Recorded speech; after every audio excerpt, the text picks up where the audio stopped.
You've probably met someone like this. Maybe you are someone like this. Sorry, can I ask a quick question? Sorry for bothering you. Sorry, I know this is stupid, but none of those situations required an apology. And yet, for some people, sorry just slips out constantly, automatically, like breathing. So what's actually going on? Because this isn't just a quirky habit. Over-apologizing is a window into how a person sees themselves and their place in the world. First, let's separate two very different things. A genuine apology, the kind that acknowledges real harm and takes responsibility, is one of the most psychologically healthy things a human being can do.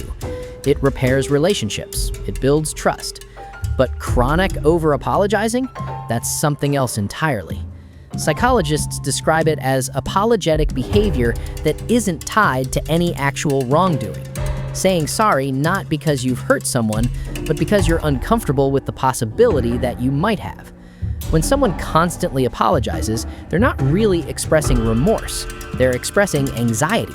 They're trying to manage how other people feel before anything even goes wrong. They're essentially saying, please don't be upset with me. Please don't reject me. Please still like me. Let's see where it comes from. In most cases, it starts early. Children who grow up in unpredictable households where a parent's mood could shift the atmosphere of an entire home often learn to shrink, to pre-apologize, to take up as little space as possible because taking up space felt dangerous. It also develops in people who were regularly told they were too much, too loud, too sensitive, too needy. Over time, they internalized that message. Their very presence became something they felt they needed to apologize for.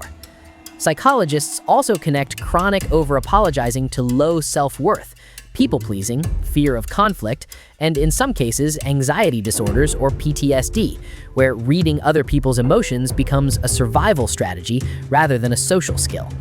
And here's what's fascinating. Many over-apologizers know they do it. They even apologize for apologizing too much. But knowing doesn't stop it, because the behavior is driven by emotion, not logic. Over-apologizing feels like humility. It can even look like kindness, but it carries a hidden cost for the apologizer and the people around them. For the person doing it, constant apologizing reinforces the belief that you are a burden. Every unnecessary sorry is a small vote cast against your own worth. Over time, it deepens the very insecurity it was meant to soothe. For the people around them, it creates an uncomfortable dynamic. Others are constantly put in the position of reassuring them, no, it's fine, really. That shifts emotional labor onto the exact people the apologizer was trying not to burden. And perhaps most importantly, when sorry is said for bumping into furniture, it loses its power in the moments when it actually matters. What actually helps? The first step is simply noticing. Start catching yourself in the moment. Ask, did I actually do something wrong here? If the answer is no, pause. Then replace the automatic apology with something more honest. Instead of sorry for bothering you, try, do you have a moment? Instead of sorry, this might be a dumb idea, try, here's a thought. You're not being less polite. You're replacing self-erasure with real communication. The deeper work, which often benefits from therapy, is understanding what the apology is protecting. What are you afraid will happen if you don't say sorry? Rejection? Conflict? That fear is worth sitting with, because that's where the real change happens. Cognitive behavioral therapy and self-compassion practices have both shown strong results here. People who over-apologize are almost universally deeply considerate people. They care, often too much, about how they affect others.